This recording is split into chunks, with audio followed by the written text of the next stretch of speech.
여러분 안녕하십니까? 오늘 또 하나님의 귀한 말씀 함께 보면서 우리 영생의 길을 찾도록 그렇게 하겠습니다. 오늘은 주님께서 우리에게 주신 아주 고귀한 약속, 거룩한 약속, 거처를 함께 하리라. 우리 각 사람과 함께 거처를 하리라. 그 우리와 함께 살겠다고 하는 그 약속을 우리에게 고귀한 약속을 주셨습니다.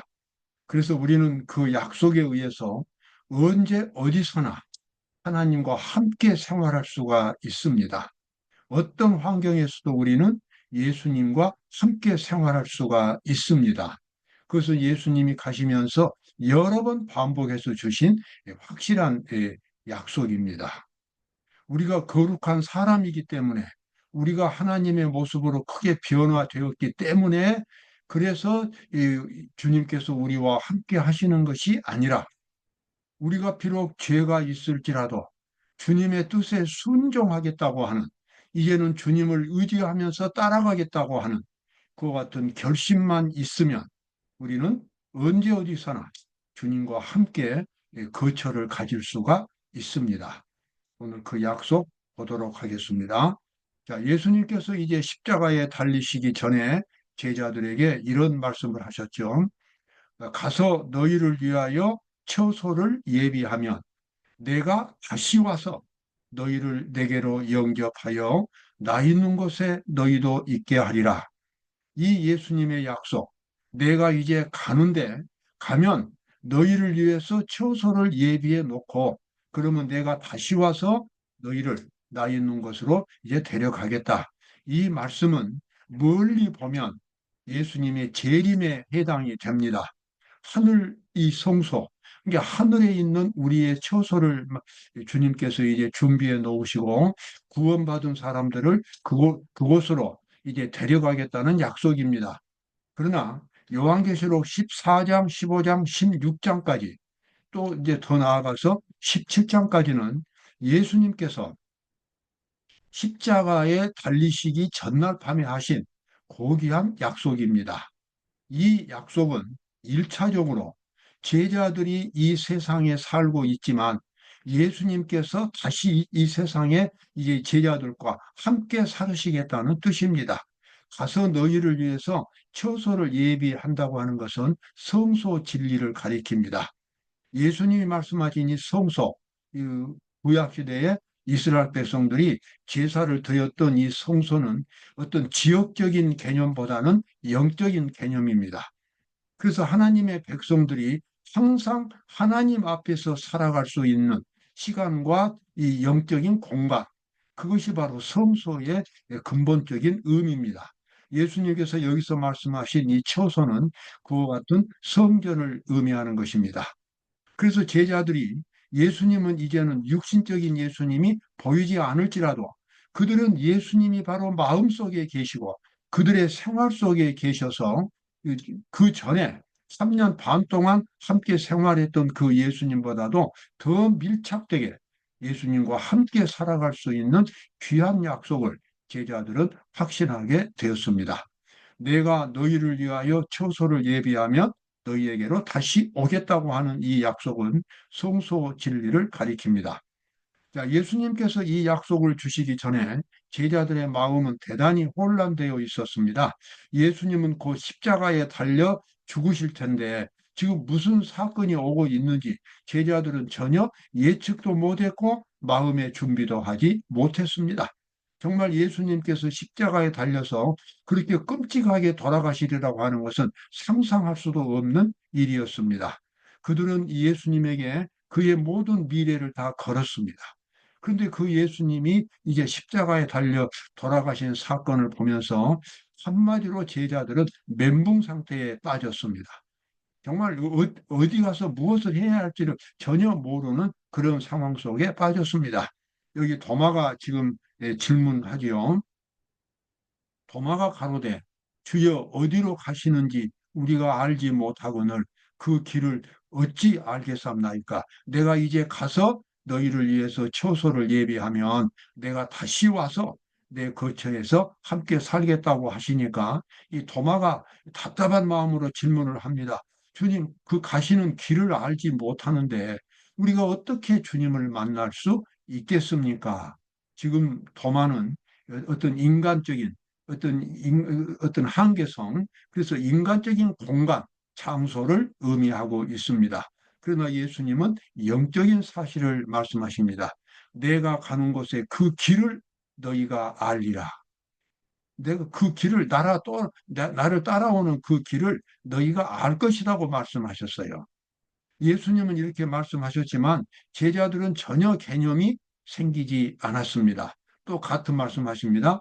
내가 너희를 고아와 같이 버려두지 아니하고 너희에게로 오리라.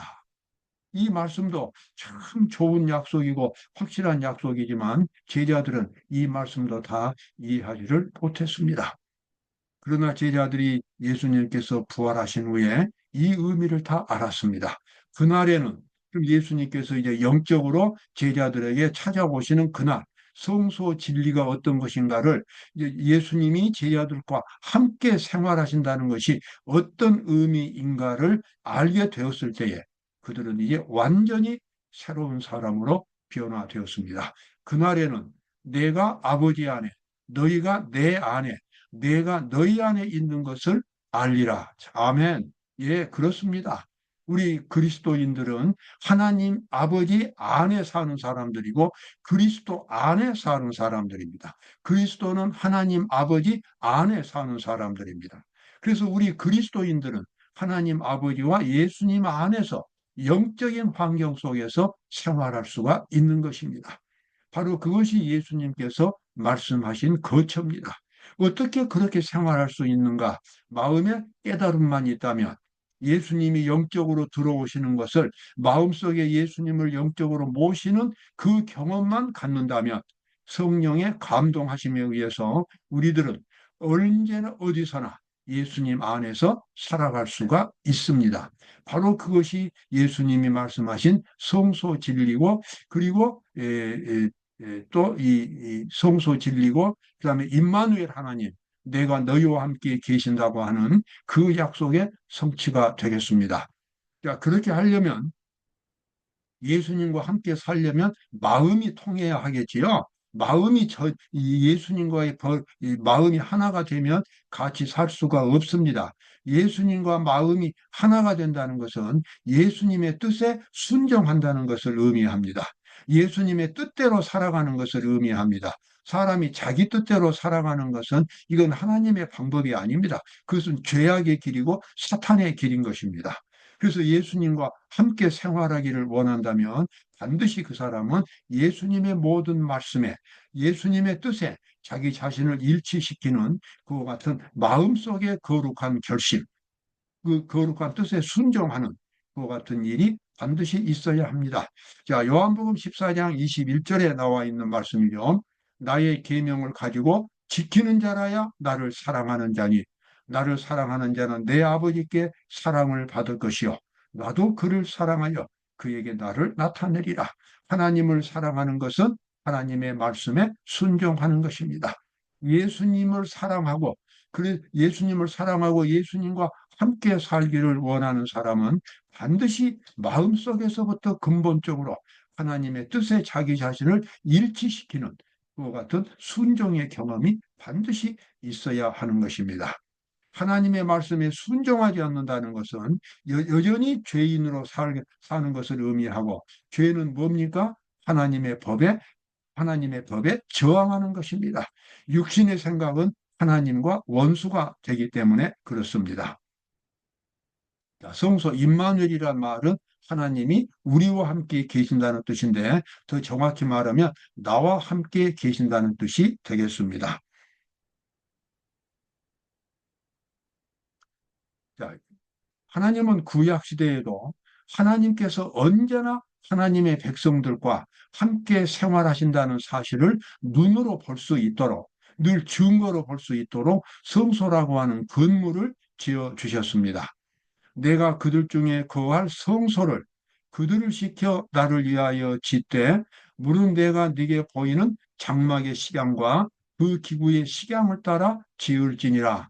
이 성소라고 하는 것은 에덴 동산에서부터 시작이 되었고 하나님이 하나님의 백성들과 늘 함께 하신다는 사실과 그 성소, 하나님께서 언제나 하나님의 백성 죄를 용서해 주시고 그 죄의 권세를 깨뜨리시고 그래서 하늘 백성으로 변화시켜 주신다고 하는 그와 같은 약속이 성소 진리입니다. 하나님께서는 에덴에서부터 아담에게 짐승을 잡아서 제사를 드리는 그와 같은 일을 통하여 성소를 가르쳐 주셨고 그 후 이 하나님의 모든 백성들은 늘 성소를 중심으로 생활을 했습니다. 이스라엘 백성들이 에집트에서 나와 가지고 이제 가나안 땅으로 갈 때에 광야에서 하나님께서는 모세를 통하여 성소 제도를 주셨습니다. 그리고 이스라엘 백성 그 진영 한 가운데 성소를 지으라고 말씀을 하셨습니다. 자, 이와 같은 성소는 제가 조금 전에 말씀드린 대로 아담에서부터 시작이 됐습니다. 여호와 하나님이 아담과 그 아내를 위하여 가죽옷을 지어 입히시니라. 이제 아담과 하와가 죄를 짓고 무화과 나무 잎으로 치마를 해서 입고 있는 그런 상황에서 하나님은 그때 가죽옷을 지어 입혔다고 이렇게 기록되어 있습니다. 여기서 이 가죽옷이라고 하는 것은 하나님께서 짐승을 잡으셨다는 것을 의미합니다. 그 아담과 하와의 죄를 대신해서 짐승이 희생 제물로 죽었고 그 짐승은 바로 예수님의 십자가를 가리키는 것이었습니다.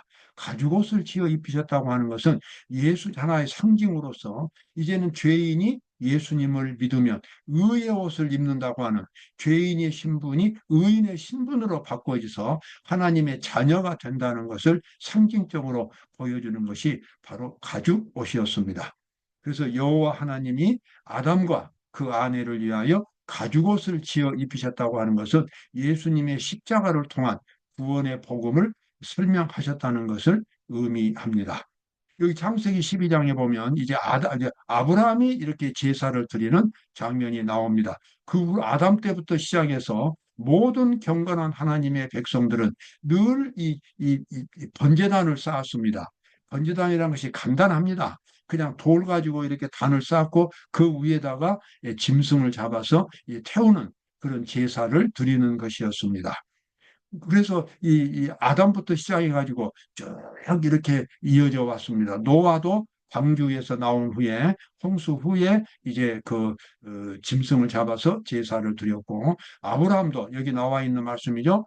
아브라함도 제사를 드렸습니다. 그 제사는 하나의 눈으로 볼 수 있는 성소고 눈에 보이지 않는 성소는 하나님께서 그들과 함께 하신다고 하는 것을 이 눈으로 보이는 이 성소가 그것을 보여주었습니다.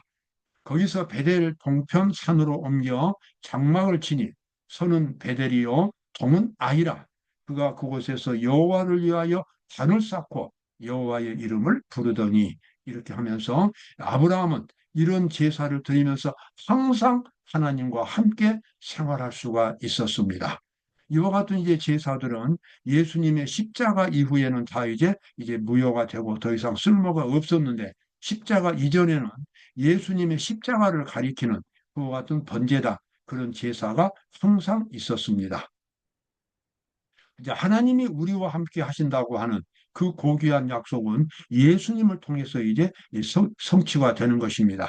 예수님은 십자가에 달려 돌아가심으로 하나님과 우리 죄인들 사이에 자리가 놓여지게 하셨습니다. 그래서 누구든지 예수 그리스도를 믿으면 하나님과 함께 생활할 수 있는 죄가 있을지라도 하나님과 함께 생활할 수 있는 특권을 받게 됩니다. 그래서 예수님의 이름이 임마누엘인 것입니다. 그러므로 주께서 친히 징조로 너희에게 주실 것이라. 보라 처녀가 잉태하여 아들을 낳으리니 그 이름을 임마누엘이라 하리라. 임마누엘 이 말의 뜻은 하나님이 우리와 함께 계신다는 의미입니다. 예수님이 우리와 함께 계신다. 사실 저 정확한 의미는 우리와 함께 계신다가 아니라 나와 함께 계신다는 의미가 더 정확한 의미입니다. 왜냐 그러면은 하나님의 구원은 언제나 개별적인 것이고 하나님의 약속도 언제나 개인적으로 주신 약속들이기 때문에 그렇습니다. 여호와 하나님의 말씀에 그다음에 이 이 하나님이 함께 하신다고 하는 이 영적인 성소는 이스라엘 백성들이 이제 멸망당해가지고 바벨론으로 포로로 끌려갔을 때에도 역시 그들은 하나님과 함께 생활할 수가 있었습니다. 그것이 임마누엘 성소의 근본적인 목적이었습니다. 주 여호와의 말씀에 내가 비록 그들을 멀리 이방인 가운데로 쫓고 열방에 흩었으나 그들이 이른 열방에서 내가 잠깐 그들에게 성소가 되리라 하셨습니다. 이방 땅에서도 하나님이 성소가 되신 것입니다. 예루살렘 성소는 멸망했지만 파괴되었지만 영적인 성소는 이스라엘 백성들에게 항상 있었고 그래서 하나님께서 포로 가운데 있는 이방인 중에 있는 이스라엘 백성들과 함께 하셨습니다. 자, 여기 참 놀라운 이 성소의 진리가 나옵니다. 단순히 하나님께서 우리와 함께 하시는 것이 아니라 그 우리와 함께 하시는 예수님께서 우리 마음속에 생수와 같은 생명수 물을 흘려 주신다고 하는 겁니다. 그가 나를 데리고 여기서 전이라고 하는 성전입니다. 전 문에 이르시니 이르시니 전의 동편 전면이 동을 향하였는데 그 문지방 밑에서 물이 나와서 동으로 흐르다가 전 우편 제단 남편으로 흘러내리더라. 에스겔 선지자가 계시 가운데 본 것은 하나님의 영적인 성전을 보았는데 그 성전 정문 문지방 밑에서 물이 흘러나오기 시작한 것입니다. 제가 이제 그것을 안 가지고 왔지만 그 물이 점점 흘러서 나중에는 큰 강물이 되고 바다로 흘러가면서 모든 생명체들을 살게 하는 같은 놀라운 그런 계시가 에스겔에게 보여졌습니다. 여러분 그렇습니다. 우리는 항상 하나님의 종교는 마음의 종교고 양심의 종교입니다. 우리가 진정으로 예수님을 마음속에 영접한다면 예수님의 뜻에 순종하기로 결심하고 예수님처럼 살아가기로 그렇게 하나님 앞에 약속한다면 우리 마음속에 성소에서 흘러내리는 놀라운 생명수 강물이 흐르게 될 것입니다. 그래서 마음속에 행복한 감이 있어요. 구원의 확신이 있어요. 늘 마음이 상쾌하고 기쁘고 내가 하늘 백성이 되었다고 하는 확신이 언제나 마음속에 있습니다. 바로 그것이 생수가 주는 여기서 나와 있는 성전에서 나오는 생수가 주는 하나님의 고귀한 약속이 되겠습니다. 여러분이 약속을 반드시 누리시는 분들이 되시기 바랍니다. 자, 예수님은 그 사실을 이제 포도나무로 설명을 하셨습니다. 임마누엘이신 예수님, 우리에게 성소가 되시는 예수님, 우리와 거처를 함께 하시겠다는 예수님이 이제 그 이치를 포도나무로 설명을 하셨어요. 나는 포도나무요, 너희는 가지니 저가 내 안에 내가 저 안에 있으면 이 사람은 과실을 많이 맺나니 나를 떠나서는 너희가 아무것도 할 수 없습니다. 포도나무 가지가 줄기에 붙어 있어 가지고 그 가지에서 열매가 맺히는 것처럼 우리의 마음이 예수님과 연결된다면 우리 마음속에 예수님의 생명이 흘러 들어오고 그래서 우리의 마음속에서 우리의 생활 속에서 예수님의 모습이 예수님의 열매가 맺히게 될 것입니다. 참으로 놀라운 생명의 신비입니다. 바로 이것이 성경이 말하는 구원입니다. 믿는 신자들 속에서 하나님의 모습이 만들어져서 그 모습이 이제 점점 크고 충실하게 자람으로써 마침내 그 사람을 하늘에 데려놓아도 영원히 살 수 있는 하늘 백성으로 변하는 것. 바로 그것이 예수님이 꿈꾸신 구원이었고, 하나님은 바로 성실하게 하나님을 찾는 사람들에게 그와 같은 과정을 지나게 하시고 마침내 그들에게 영생을 주시겠다고 약속하신 것입니다. 이러한 경험을 가진 사람들이 바로 예수님께서 이 땅에 오실 때에 예수님을 영접하고 하늘에 함께 가게 될 것입니다. 아버지께서 나를 사랑하신 것 같이 나도 너희를 사랑하였으니 나의 사랑 안에 거하라.